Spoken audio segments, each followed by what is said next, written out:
44મો નારાયણ મુનિ કહે છે આ અધ્યાયમાં મહાપાપાદી ત્રિવિધ પાપોના પ્રાયશ્ચિતનું નિરૂપણ કરેલું છે. હવે મહાપાપાદી જે ત્રિવિધ 3 પ્રકારના પાપ જે છે એનું અહીંયા વર્ણન આવશે. હવે આપણે બધાના ધડકન ચાલુ, બરાબર. શ્રી નારાયણ મુનિ કહે છે, હે બ્રાહ્મણ, જો અજાણથી બ્રાહ્મણે બ્રાહ્મણ હણ્યો હોય તો તે હણનાર બ્રાહ્મણે અજાણથી કરેલા બ્રાહ્મણ વધમાં પાપ હરિહાર પરિહાર માટે 12 વર્ષ પર્યંત વ્રત કરવું, તે વ્રતનું નિરૂપણ કરું છું. આવી ગયું, પહેલાં બ્રાહ્મણથી શરૂ થઈ ગયું બ્રહ્મહત્યા, બરાબર. એટલે બ્રહ્મહત્યાને કેમાં લીધું જ? મહાપાપમાં લીધું જ છે ને. આપણે આગળ જોયું એ પ્રમાણે. હા, બ્રાહ્મણ તો એવું જ ને. તો વધી જાય તો વધી જ જાય ને. તો આપણે તો બધા પ્લસમાં, વૈશ્ય સૌથી વધારે એમાં આવે. તો આપણે જોયું તો ખરું આગળ 3 ગણું, કારણ કે વૈશ્ય ગણતરીવાળી માણસ હોય ને, એટલે આમાં બધી એની ગણતરી વધતી જ જાય. આઝાદી મળી ને, દેવ મંદિરમાં બ્રાહ્મણની હત્યા કરી નાખી હતી. 7 દિવસમાં જેટલા મારા કહેતા ને દેવ શિવ મંદિરમાં બધાનું કુટુંબ સાફ થઈ ગયું. એ મંદિરે તાળું માર્યું. 77 વર્ષે તાળું ખોલ્યું તો અંદર એની દેવ પૂજા ચાલુ ચાલી હતી. મંદિર ચોખ્ખું જણાતું. ચલો, હે બ્રાહ્મણ, જો અજાણથી, પહેલું શબ્દ આ મેઇન છે, અજાણથી એટલે જાણી જોઈને નથી માર્યો. દશરથ રાજાની જેમ અજાણથી એટલે સમજો. દશરથ રાજાએ બાણ છોડેલું તે અજાણમાં છોડેલું, માણસને સમજીને ન મારેલું. કોઈ પશુ એમ કહે કે શું પાણી પીવા આવ્યું હશે એમ કરીને મારવા ગયેલા, અને વાગી ગયેલું કોને? શ્રવણકુમારને. શ્રવણકુમાર બ્રાહ્મણ નહીં હતા, વૈશ્ય હતા, બરાબર ને. તો પણ લાગી ગયેલું. એટલે આમાં શું છે? અજાણથી બ્રાહ્મણ હણ્યો હોય એટલે બ્રાહ્મણને હણી નાખ્યો. અજાણથી છે, યાદ રાખજો, જાણીને નથી, અજાણથી છે.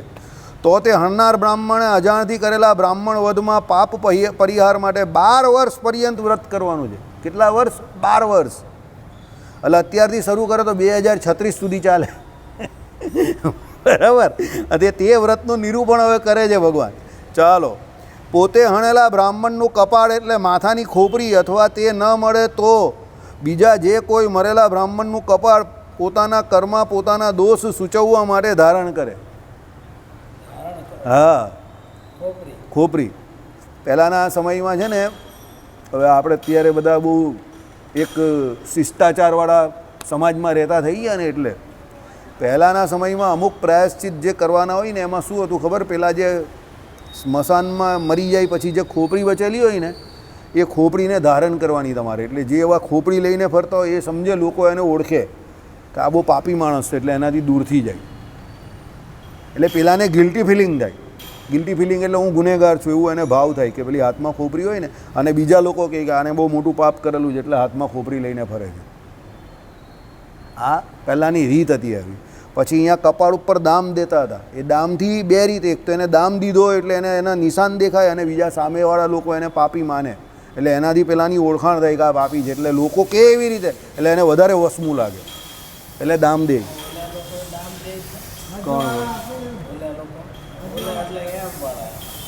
હા, એ લોકો આપે છે, હજુ પણ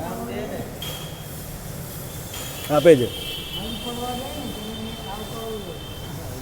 એ અલગ વસ્તુ છે. તમે જે કહેવા અલગ છે, એ તો નમાજ પડવાથી થાય. એ તો હજ પડે એમાં દે, એ તો કાળું કાળું થાય. અને બીજું 5 ટાઈમનો નમાજી હોય ને જે, એ પણ છે ને આ નીચે છે ઘસતો હોય ને, એટલે આ પેલું આ અહીંયા છે ને ઢીમું થઈ જાય અને કાળું બી થઈ જાય. દિલીપ કુમારને હતું, એટલે અહીંયાનું લેમિનેશન નીકળી જાય આપણી ભાષામાં, બરાબર. એ લોકોને અહીંયા એટલે જે 5 ટાઈમનો નમાજી હોય એને અહીંયા જોજો ઢીમું પણ આપણે તિલક ચાંદલાનું પડી જાય ને એ પ્રમાણે. ચાલો, હવે હણેલા બ્રાહ્મણનું કપાળ એટલે માથાની ખોપરી, એટલે એ ન અથવા તે ન મળે તો બીજા જે કોઈ મરેલા બ્રાહ્મણનું કપાળ પોતાના કર્મ પોતાનો દોષ સૂચવવા માટે ધારણ કરે. જો આવ્યું ને, દોષ સૂચવવા માટે. સૂચવે કોને? તો પબ્લિકને ખબર પડે એમ કે ભાઈ હું પાપી છું, એટલે મારા હાથમાં ખોપરી છે એમ, બરાબર. ચાલો, વળી દંડના અગ્રભાગમાં બાંધેલું બીજું કપાળ કોઈ મરેલા બ્રાહ્મણનું ધારીને, દંડ અને કપાળને એક હાથે ધારીને, દંડનો અગ્રભાગ હોય એમાં પણ બીજું એક કપાળ રાખે અને એક એના હાથમાં રાખે. એટલે સાંભળો, દંડ અને કપાળમાં એક હાથમાં ધારીને બીજા હાથમાં એક દેશમાં ક્વચિત ખંડિત રક્ત મૃતિકામય શરાવને ભિક્ષાર્થે ધારીને પર્યટન કરે, બરાબર. હવે શું કહ્યું? બીજા હાથમાં એક દેશમાં ક્વચિત ખંડિત, એક દેશમાં ક્વચિત ખંડિત એટલે એક ભાગથી તૂટી ગયેલી રક્ત મૃતિકામય સરાવ. પેલી સરાવ જે આવે ને આપણે એમાં પેલું શું કરીએ ભરવા માટેની આવે ને, હા હા, એટલે રક્ત મૃતિકામય સરાવને ભિક્ષાર્થે ધારીને પર્યટન કરે. નહીં પેલું, હા એવું પાત્ર આવે આપણે, હા બસ બસ એવું આમ પેલું પાણી ભરવા માટે કે એના માટેનું આમ એવું આમ આવે, આપણે માટલા જેવું કહીએ ને એવું આમ આમ બસ આમ કાઇન્ડ ઓફ એમ એવું આવે. રક્ત મૃતિકામાં એટલે શું ખબર? આપણે આ ઘેરું આપણે પેલો લાલ કલરનું માટલું નહીં હોય, બસ લાલ કલરના માટલાનું એ રક્ત મૃતિકા હોય. બસ બસ એવું. હવે એને સરાવ કહેવાય, બરાબર? એની અંદર ભરાય એટલે એ સરાવને ભિક્ષાર્થે ધારીને પર્યટન કરે. એટલે ભિક્ષા માગે ને એ સરાવ હાથમાં રાખે, બરાબર? પર્યટન કરવાનું એટલે કહ્યું કે લોકોને ખબર પડે કે આણે આ પાપ કરેલું છે, સમજો, બરાબર? ચલો. વનમાં અથવા ગ્રામ થકી બહાર પર્ણશાળા કરીને પોતે એકલો જ વસે જંગલમાં, અથવા શું કરે કે ભાઈ ગ્રામ થકી બહાર એટલે ગામ થકી બહાર, ગામની પાદર જેવું એનાથી બહાર એક પર્ણશાળા બનાવે પોતે અને એકલો જ ત્યાં રહે, અથવા વૃક્ષના મૂળમાં કેવળ કંબળ વસ્ત્રને ધારીને સર્વ ભૂતોના હિતમાં તત્પર થઈને વસે. અથવા પેલું એક મોટું વૃક્ષ હોય એનું નીચે મૂળ હોય ને એને વિશે કંબળ વસ્ત્ર હોય ને, કંબળ આપણે જે પહેરવાનું હોય તે વસ્ત્ર હોય એને ધારીને સર્વભૂતોના હિતમાં તત્પર થઈને વસે. સર્વભૂતોના હિતમાં એટલે કોઈનું જે કંઈ કામ હોય એ બધાને બધો રસ્તો બસ્તો બતાવે ને એવા નહીં હોતા ઘણી જગ્યા પર કે ભાઈ આમ ચાલ્યો જાય તેમ ચાલ્યો જાય. એમ સર્વભૂતોના હિતોમાં એટલે બીજા કોઈ માથાકૂટ નહીં કરે, પણ કોઈને કદાચ કંઈ ઉપદ્રવ થાય કે આપતકાળ આવે તો મદદ કરે, પણ એ બીજો કોઈ કામ ધંધો કરે નહીં, ત્યાં નીચે જ બેસી રહી વૃક્ષના તળિયામાં. સમજી ગયા? એટલે હાવ નકામો ભગવાનનું ભજન કર્યા કરવાનું, બીજી કંઈ મગજમારી જ નહીં, બરાબર? ચાલો. એટલે સંસારનો સંપૂર્ણપણે ત્યાગ કરી દેવાનો, બરાબર? પાપ કર્યું છે ને એટલે. ચાલો. વનમાં થતા ફળ મૂળાદિક વડે જીવન કરે અથવા ગ્રામ થકી ભિક્ષા માંગી લાવે. હવે વનની બહાર હોય તો વનમાં પેલા ફળ મૂળ જે કંઈ હોય એનાથી ખાઈ પીને એનું જીવન ગુજારણ કરે, અથવા શું કરે કે ભાઈ ગ્રામ થકી ભિક્ષા માંગી લાવે, કે ભાઈ ગામમાં જાય એને ભિક્ષા માંગે, બરાબર? ચલો. ભિક્ષા યાચનામાં તો આ નિયમ છે. હવે ભિક્ષા યાચના કરવાની એમાં પણ નિયમ. પહેલું જ આ ગૃહ થકી માંગવું આવો સંકલ્પ કર્યા વિના જે કોઈ 7 ગૃહો પ્રતિ જઈને પોતાનું કર્મ બ્રહ્મત્યારૂપને નિવેદન કરતો થકો આ છે. પહેલાં આ ઘરમાં જ જવાનું એવો કોઈ સંકલ્પ નહીં કરવાનો, અને પહેલાં 7 ઘરમાં જવાનું, અને પહેલાં પોતાના દોષનું જે કંઈ છે એનું વર્ણન કરવાનું કે ભાઈ મેં બ્રહ્મત્યા કરેલી છે, એનું પ્રાયશ્ચિત કરું છું, હવે મને ભિક્ષા આપો. હજી પહેલાં એ દેવું હોય તો દે, હવે ભિક્ષાને બદલે કંઈ બીજું પણ દે, સમજો? જે કંઈ એને દેવાનું મન થાય તે દે, ઈચ્છા થાય એવું દે ને બધા પોતપોતાના હિસાબે, બરાબર? કાઠિયાવાડમાં તમારે એવું હોય સામેથી કહેતો હોય કે મેં બ્રહ્મત્યા કરેલી છે, મને ભિક્ષા દેવું, તો સામેથી લોકો શું આપે એને, સમજો? હે, બરાબર? એટલે બધે જ એવું હોય, તમારા કાઠિયાવાડમાં પણ નહીં, બધે જ એવું હોય, અહીંયા સુરતમાં પણ એવું હોય. કેમ? હત્યારા માણસને આપણે શું કેવી રીતે જોતા હોઈએ? હવે અત્યારે સમાજ બધો એવો થઈ ગયો એટલે બાકી હત્યારાને કોઈ કેવી રીતે જોઈ? આ તો બ્રહ્મહત્યાની વાત છે, સમજો?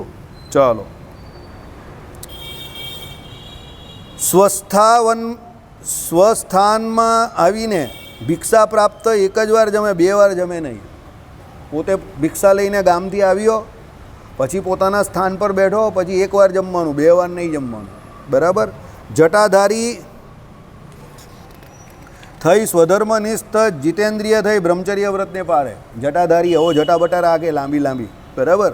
પછી શું થઈ જાય? સ્વધર્મનિષ્ઠ, પોતે પોતાના ધર્મને વિશે વર્તે એટલે ધર્મનું પાલન કરવામાં તત્પર રહી. પછી અને શું છે? જીતેન્દ્રિય થઈ જાય, બીજી કોઈ માથાકૂટ નહીં, જીતેન્દ્રિય થાય, બ્રહ્મચર્ય વ્રતને પાળે. ચાલો. નિત્ય શીત જળમાં જ સ્નાન કરે, ઉષ્ણ જળમાં નહીં. એટલે રોજ પછી એમ કે ઠંડા પાણીથી નાહવાનું એને, બરાબર? ગરમ પાણીથી નાહવાનું નહીં. પોતાના પાપ પરિહાર માટે તીર્થોમાં વિચરે, પછી એના પાપના પ્રાયશ્ચિત માટે બધા તીર્થોમાં જાય. એટલે તીર્થોમાં શું સહેજે સહેજે તપ થાય ને, તીર્થ કરે એટલે માણસને સમયસર કંઈ મળે જ નહીં. ઘણી વખત એવું પણ થતું હતું પહેલાં કે મળે પણ નહીં, આખો દિવસ પણ ન મળે. પહેલાં તીર્થોમાં બહુ વિકટ પરિસ્થિતિ હતી આપણે ત્યાં, સમજો? અત્યારે તો આ બધા ટ્રાન્સપોર્ટેશન થઈ ગયા અને ખાવા પીવાની વ્યવસ્થા ને ધર્મશાળાઓ ને મંદિરો ને બધા ભારતમાં પ્રોસ્પેરિટી આવી ગઈ. એટલે બાકી પહેલાં તો તીર્થોમાં જાઓ એટલે કોઈ ઠેકાણા જ નહીં રહેતા હતા. અમુક તીર્થોમાં તો માણસ પોતાના આખા જીવનના 100 તોલા સોનું જે હોય તો 100 તોલા સોનું આપીને ચાલ્યા જતા હતા. બરાબર, જેને આપીને જાય તો એવો જ વિચાર કરે કે હવે પેલો ના આવે તો સારું. બરાબર, કારણ કે એને તો મળી જાય સીધું, પણ પછી પેલો એવો વિચાર કરે એટલે પેલો ટપકી પડે આવે પાછો. બરાબર, એટલે આવું થતું હતું પહેલાં. પછી બદ્રીનાથ કેદારનાથ જાય તો આપીને ચાલ્યા જાય. પહેલાંની એ બધી યાત્રાઓ બહુ ગંભીર કહેવાતી હતી અને બહુ જોખમી કહેવાતી હતી. અને પણ ઘણા લોકો અત્યારે લોકો બહુ પાછા આવી જાય છે. બરાબર, અત્યારે હું મારી સામે જ કેટલા બધાને પાછા આવેલા જોઉં જ ને. બરાબર, નથી ઈચ્છતા એને આપણે જોઈએ જ ને પાછા આવેલા. બરાબર, હા, પણ હવે શું કરીએ, આપણા હાથમાં થોડું છે. બરાબર, ચાલો. એટલે હશે છે પાછો. ભાઈ તું કેટલી વાર બદ્રીનાથથી પાછો આવ્યો? કેટલી વાર? 4 વાર. કોઈ રાહ જોવાવાળું છે તારું અહીંયા? બસ, તો આવે જ છે ને, જોઈએ 4 વાર જઈ આવ્યો. કોઈ રાહ જોતો તો બદ્રીનાથ 4 વાર જઈ આવ્યો. એમાં 3 વખત તો કન્ટિન્યુઅસ દે કે 4 વખત 4 વાર સરંગ 4 વર્ષથી જાય જ ને, સરંગ 4 વર્ષથી જાય છે બદ્રીનાથ. બરાબર, હા. તો પછી હવે અહીંયા કોઈ એને પૂછવાવાળું નહીં તો પણ આવી જાય છે ને, બોલો. તો પછી એકલો જ ગયેલો આ વખતે તો પાછો ટ્રેનમાં એકલો જ ગયો. બદ્રી કેદાર જઈને આવી ગયો પાછો શાંતિથી. એકલો ગયો ને એકલો આવ્યો. બરાબર, તો પછી સુખી માણસ છે. ચાલો, ભાગ્યશાળી કરતાં સુખી. નિર્ણય જાતે લઈ જ ને, એટલે તમારે શું છે, નિર્ણય લેવું હોય ને પંચર બહુ પડે કે હમણાં નહીં જવાય, આમ નહીં જવાય, તેમ નહીં જવાય, આ વર્ષે નહીં જાવ, પેલા વર્ષે નહીં જાવ, છોકરાના લગ્ન છે, છોકરીનું બાકી છે, આનું બાકી છે, કાલે જઈશું, પરમ દિવસે, એટલે તમે લોકો રહી જાઓ. આને તો ખબર પડી એટલે સીધો થેલો નાખ્યો ને નીકળી જ જવાનું ને. બરાબર, એ ને એની દાઢી, આ 2 જણા હોય સાથે. દાઢી નહીં હોય તો ટ્રેનમાં બેસે એટલે વધી જાય. બદ્રીનાથ પહોંચે ત્યાં સુધીમાં દાઢી કંઈક હું આવી ગઈ. બીજું ત્રીજું જોઈએ કોણ એને? બરાબર, 8-9 દિવસમાં દાઢી આવી જાય એટલે આમ અરીસામાં જોઈ નહીં આવી ગઈ દાઢી, તો ચાલો કામ થઈ ગયું. બરાબર ને, તો પછી તમારા લોકોને ચિંતા બહુ ને એટલે આ બધી પ્રોબ્લેમ થાય. ચાલો આગળ જઈએ આપણે. એટલે આવું છે કે ભાઈ પોતાના પાપ પરિહાર માટે તીર્થોમાં વિચરે પછી ત્યાં સર્વત્ર પોતાનું પાપ કર્મ પ્રખ્યાપન કરે. પાછો જે કંઈ જ્યાં જાય ત્યાં કહે બધાને. મેં તમને નહીં કહ્યું, પાપ કર્મ તમે જેટલું કહેવું એટલું એનું પ્રાયશ્ચિત વધી જાય, ખૂટી જાય, એનું બધું તમારે પછી ભોગવવું ન પડે એનું કર્મ. બરાબર, આ રીતે વ્રત કરતાં જ્યારે 12 વર્ષ પૂર્ણ થાય ત્યારે તે પાપ થકી શુદ્ધ થાય છે. 12 વર્ષ પૂર્ણ થાય ત્યારે.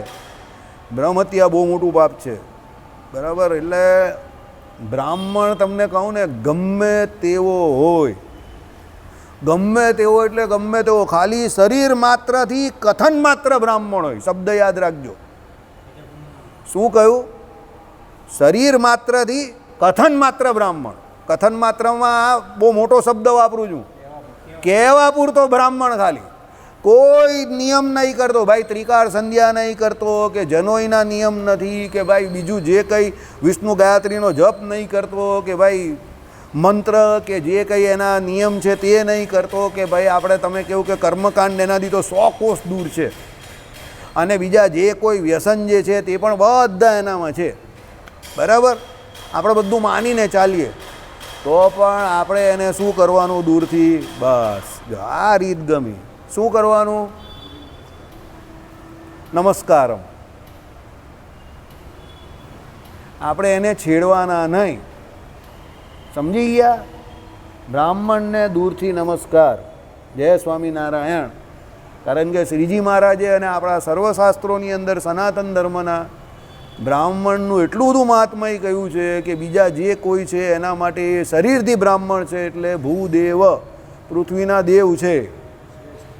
હા, તમે કદાચ એ ગ્રહણ કરવા ન લાયક હોય તો એના આચાર વિચાર કે નિર્ણય ન લેવો, ચાલો એ બરાબર છે, એના માટે કોઈ શ્રેષ્ઠતમ બ્રાહ્મણ પકડો.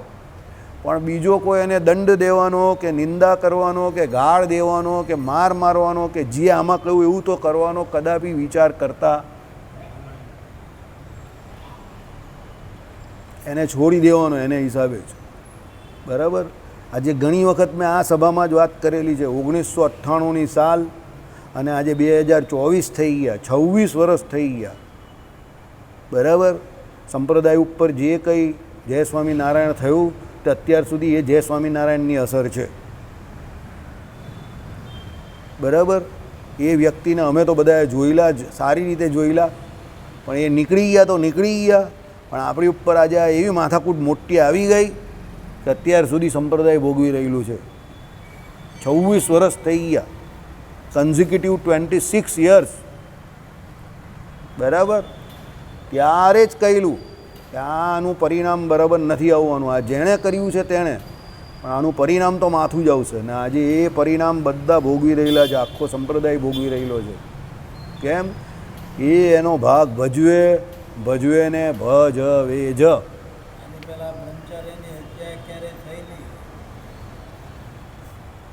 એ થાય એટલે થાય જ, યાદ રાખજો. બરાબર ને? તોફાન આવે એટલે મોટા મોટા ઝાડ તો નીકળી જાય, વચ્ચેના સારા ઝાડ હોય તે પણ નીકળી જાય અંદર, અને બધા જ નીકળી જાય. કારણ કે તોફાનનો વેગ એવો હોય એટલે એમાં હારા માથા કંઈ જીવાય નહીં, બધા નીકળી જાય. એટલે આ બહુ મોટું વિઘ્ન આવી ગયું. બરાબર, બ્રહ્મહત્યા બહુ મોટું પાપ છે.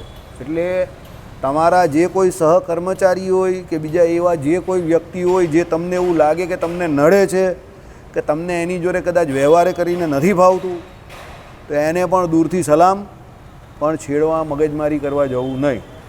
મારી જોડે આવા ઘણા બધા બનાવ થઈ ગયા છે મારા સહકર્મચારીઓમાં, પણ બધા બ્રાહ્મણ હતા. એટલે શું, થોડું ઘણું બોલવાનું, આમ જવા દેવાનું. હું તો એ કરવા પણ રાજી ન હતો, પણ પછી ઉપરથી આવે એટલે આપણે કંઈક તો કરવું પડે, એટલે કરીએ. બાકી ટેકનિકલી તો મને એમાં ઇન્ટરેસ્ટ જ નહીં ગઈ, જવા દે મેં કહું, સમજો. અને આજે પણ નહીં. ભગવાને ના પાડી છે, પછી આપણે શું કામ છેડવાના જ નહીં, જવા દેવાના. બરાબર, ચાલો. ઓકે. તે બ્રહ્મ હત્યા પાપી તેનું પ્રાયશ્ચિત આચરતા મધ્ય ગાય કે વિપ્રને ચોર વ્યાઘ્રાદિક થકી પીડા પામતા જોઈ તે થકી તેમની રક્ષા કરતા તેમણે હણવાથી તે મરણ પામી જાય કે જીવતો રહે તો તે 12 વર્ષ પ્રાયશ્ચિત પરિપૂર્ણ ન થયું હોય તો પણ તે પાપમાંથી વિશુદ્ધ થઈ જ જાય છે. ગાયો અહીં 12 સંખ્યા પરિમિત સ્મૃતિ અંતર થકી જાણ આવી. આ બહુ મોટી વાત છે. ભગવાનનો અવતાર અહીંયા કેમ થાય છે? વિપ્રધેનુ અને વેદ. વિપ્રધેનુ અને વેદ, આ ત્રણ એને શું કરવા માટે? બચાવવા માટે, કે આ ત્રણની સંભાળ રાખવા માટે. બરાબર, એનું પુનઃ સ્થાપન કરવા માટે ભગવાન એ અવતાર ધારણ કરે છે. સમજજો. એટલે આ જે પ્રાયશ્ચિત કરવાવાળો વ્યક્તિ જતો હોય તીર્થને વિશે, અને એ જગ્યા પર કોઈ ચોર હોય, બરાબર, કે કોઈ વ્યાઘ્ર એટલે શું છે, વાઘ આદિ જે કંઈ એમ કે શું છે, પીડા પમાડતા હોય. કોને? વાઘ ગાયને ખાવા જતો હોય. આ ચોર હોય તે પેલા બ્રાહ્મણને લૂંટવા કે મારવા જતો હોય, અને પેલો જે આ પ્રાયશ્ચિત કરવાવાળો છે તે એને બચાવવા ગયો, અને કદાચ એ નીકળી ગયો, એનું શરીર પડી ગયું એમાં, તો એનું પ્રાયશ્ચિત થઈ ગયું. સમજી ગયા? ભલે એના 12 વર્ષ પૂરા નહીં થયા, પણ એનું પ્રાયશ્ચિત પૂરું થઈ ગયું, શુદ્ધ થઈ ગયું. કેમ? એના શરીરને એણે કપાવી દીધું ને. હા, બરાબર. એટલે આટલું મહાત્મય છે વિપ્રોનું અને ગાયનું. બરાબર, એટલા માટે આપણે કહીએ છીએ કે ભાઈ ગાયનું પણ કરવાનું. ભાઈ થોડુંક ગાયનું બી થાય તો કરી લેજો. હવે આમાં ગાયનું આવેલું જ તો કરી લેજો. એવું હોય તો બીજા પૈસા આપું થોડાક, કે આમાં થઈ જશે ને? ચાલો. બરાબર, એટલે શું છે કે ભાઈ ગાયનું બહુ મહાત્મય છે. બરાબર, હજુ જીગર નથી આવ્યો આપણો. ચાલો. તથા અશ્વમેઘને આચરતા જે કોઈ પણ, હવે આજે તો આપણે વહેલું કરવું પડશે ને? હા, એટલે હજુ વાર છે. હા. તથા અશ્વમેઘને આચરતા જે કોઈ પણ નૃપતિની સન્નિધિમાં જઈને અશ્વમેઘના અંત સમયે નૃપ વિપ્રોના સમવાયમાં પોતાનું પાપ નિવેદન કરી તેના અવભૃતમાં જો સ્નાન કરે તો તત્ક્ષણ 12 વર્ષનું પ્રાયશ્ચિત પૂર્ણ ન થયું હોય તો પણ વિશુદ્ધ થાય છે. આ સ્થાન અને જગ્યામાં જે કંઈ કામ થાય એનું કોઈ અશ્વમેઘ યજ્ઞ કરાવતું હોય, સમજો. હવે એમાં કોઈ પણ નૃપતિની સન્નિધિમાં જઈને, હવે કોઈ રાજા જ કરાવતા હોય મોટા, તો એની હાજરીમાં જઈને અશ્વમેઘના અંત સમયે, એટલે અશ્વમેઘ જ્યારે આખું બધું યજ્ઞ પૂરો થઈ જાય એટલે એનો અંત સમય આવે ત્યારે નૃપ વિપ્રોના સમવાયમાં, એટલે પેલો રાજા હોય તે અને પેલા બ્રાહ્મણ હોય તેના સમવાયમાં, એટલે એની સામે બધાની સામે બધા બેઠેલા હોય ને, આખી સભા બેઠેલી હોય, રાજા હોય, પરિષદ જેવું જોઈએ, એટલે બધા બ્રાહ્મણ હોય, બધા મોટા મોટા માણસો આવેલા હોય ને. અશ્વમેઘમાં તો કંઈ સામાન્ય માણસ થોડો અશ્વમેઘ કરાવી શકે. બરાબર, એટલે એમાં પોતાનું પાપ નિવેદન કરી નાખે કે ભાઈ મેં આ પાપ કરેલું છે, બ્રહ્મ હત્યા થઈ ગઈ મારાથી, અજાણમાં મારું પાપ થયું છે એમ કરીને જણાવી દે. નિવેદન કરી તેના અવભૃતમાં જો સ્નાન કરે, પેલું અશ્વમેઘમાં જે કંઈ પેલું હોય એનું પેલું અવભૃત જે કંઈ કહ્યું એની અંદર જઈને સ્નાન કરી દે, બરાબર, તો તત્ક્ષણ 12 વર્ષનું પ્રાયશ્ચિત એનું પૂર્ણ ન થયું હોય તો પણ વિશુદ્ધ થઈ જાય. એટલે 12 વર્ષ નહીં થયા હોય તો પણ એ શુદ્ધ થઈ ગયો. એ પેલા એનું બોલો બોલો. મહારાજશ્રી હારે હું જતો ઉત્સવમાં. હા હા. એમાં શું યજ્ઞ પૂરો થાય ને પછી મહારાજશ્રી યજ્ઞથી સમૂહ સહિત નદી કિનારે જાય અને એના વેદ મંત્ર સાથે એ ત્યાં સ્નાન કરે પહેલાં મહારાજશ્રી, અને પછી હદભુતના સ્નાન કરે, પછી હરિભક્તો સ્નાન કરે. એ વિધિઓ આપણે સદુસંત દર્શન થાય ને સદુસંતોને એ અવધૂત સંત બીજું કાંઈ છે નહીં. વિધિ ટાઈમ પૂરેપૂરો. એટલે એમાં એનો મંત્ર જાપ ને એવું બધું બોલે અને એ નદી કેવી સારી જગ્યામાં સ્નાન કરવા જાય. તાપી નદી હોય કેવી જે જગ્યા હોય ને એને પછી મહારાજશ્રી જાતે યાત્રા કર્યા, જાતે ચાલીને જાય. એમાં છે ને પગમાં કંઈ અવભૃત સ્થાનમાં પગમાં કંઈ પહેરવાનું નહીં હોતું. એટલે જ્યારે પેલો યજ્ઞ કરેલો હોય ને એવા ખુલ્લા પગે ત્યાં પેલી જે જગ્યા હોય ને હા ખુલ્લા પગે જવાનું હોય. અને જે સ્નાન નક્કી કરો એકચ્યુઅલી યજ્ઞ કરાવનાર જે હોય એને કરવાનું હોય ને સ્નાન મહારાજશ્રી કરાવનાર. એટલે મને તમે શું પ્રશ્ન નહીં પૂછતો. ધારો કે હું વિષ્ણુ યાગ કરાવ, હા એમને જ ને એ લોકો બધા એ લોકો ત્યારે મહારાજશ્રી જાતે જ કરાવતા હતા કરતા. એટલે હોતા નહીં, જે કરાવનાર હોય તે. સમજી ગયો હું તમારો પ્રશ્ન, હવે સમજી ગયો. એટલે એ બધા જાતે જાય. એટલે કરાવનાર જે વ્યક્તિ હોય, ધારો કે હું કરાવું છું બોલો બોલો. વિષ્ણુ યાગ, હા તો તમારે કરાવવાનું. મારે કરવાનું હોય ને. હા હા. અને પેલા લોકો તો બોલે, મંત્રો બોલે, ભૂદેવો તો બધા મંત્રો બોલે, અને એ લોકોમાં પણ કરવાની ઈચ્છા હોય તો એ લોકો પણ કરે. આમાં કંઈ વાંધો કંઈ નથી. મંત્ર બોલતા બોલતા એ લોકો પણ. મુખ્ય હોય જો એ યજ્ઞમાં મહારાજશ્રી હાજર હોય તો મહારાજશ્રી મુખ્ય હોય. અરે ભાઈ મારા આમાં મારા કરાવનાર કોણ છે ત્યારે? ત્યારે એ મુખ્ય હોય. મહારાજશ્રી છે, મહારાજશ્રી પણ યજ્ઞ કરાવે છે ને. હા એટલે મહારાજશ્રી હોય ત્યારે એ હોય. કરાવ્યો તો તમે આ જે પ્રસંગ હું જ્યારે કહું છું ને ત્યારે મેં એ યજ્ઞ અહીંયા જ થયેલો અહીંયા, અને અહીંથી મહારાજશ્રી હારે ઉભો મને ખબર. અરે કોણે કરાવ્યો તો મહારાજશ્રીએ કરાવ્યો. યજમાન મને ખબર નથી. એમાં શું હોય? યજમાન કોણ હતું? મને નથી યાદ. મહારાજશ્રીએ જાતે આયોજન કરેલું. આયોજન કર્યું હતું ને. એટલે એ આમ તો ગણાય ને યજ્ઞ. મહારાજશ્રી જાતે જ હતા, બધું એમણે જાતે જ કરેલું. આ વાત તમને કહું તો રાઉન્ડ અબાઉટ 2098 થી 2000ની સાલની આજુબાજુની છે. ખુલ્લા પગે જાતે ગયેલા મહારાજશ્રી, કેસ ને ધોતિયું લઈને ગયેલા પહેરીને, બસ સાદા કપડાં. અશ્વની કુમાર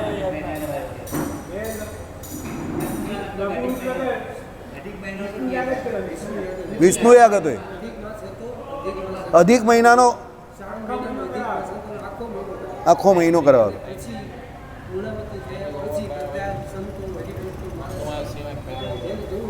હા હજુ વાર છે. હું હજુ 2 મિનિટ.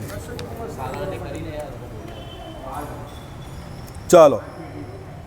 એટલે એમાં શું છે સમજો, એમાં શું છે આ કામ કર્યું ને એટલે એક અશ્વમેઘ યજ્ઞનું જે આટલું મોટું કામ થયું એના નિમિત્તે જે પછી વિધિ માટે જે કંઈ એ સ્નાન થયું એટલે એનો મહિમા છે અહીંયા. સમજો બીજો મહિમા શું છે સમજો. બીજો કે એણે પેલા એ રજૂઆત કરી દીધી એની કે ભાઈ મેં આ પાપ કરેલું છે. હા વાંચો સાંભળો બરાબર. નૃપ વિપ્રોના સમવાયમાં, એટલે રાજા અને પેલા મોટા મોટા બ્રાહ્મણની સામે એને બિચારો સરેન્ડર જ થઈ ગયો હતો. અને રાજા આટલું મોટું કામ લઈને બેઠા છે. સમજો અશ્વમેઘ યજ્ઞ કંઈ નાનું કામ થોડું છે. એટલે આપણે ત્યાં નહીં હોતું કે ભાઈ રાજા રાજી થાય તો પેલા બંદીખાનામાં જે કોઈ હોય એ બધાને છોડી મૂકે, ભગવાન રાજી થાય તો બધાને ડાયરેક્ટ ધામમાં લઈ જાય, પછી પાત્ર કુપાત્ર નથી જોતા. આ એવી વાત છે. હવે આઈડિયા આવ્યો તમને કે ભાઈ એ યજ્ઞનું મહાત્મા એટલું છે કે એણે કરીને આ બધા કામ થઈ જાય ત્યારે, બરાબર, એ સ્નાનને વિશે. અને વિધિ સભર એ બધું વિધિથી કામ થાય છે. સમજો આમાં વિધિ મેઇન છે. મંત્ર ઉચ્ચારણ કરવાવાળા બ્રાહ્મણો મેઇન છે, વિધિ મેઇન છે. અને સૌથી મોટું પેલાનું ભાગ્ય કે એને એવો યોગ મળી ગયો. એનું ભાગ્ય હોય ને.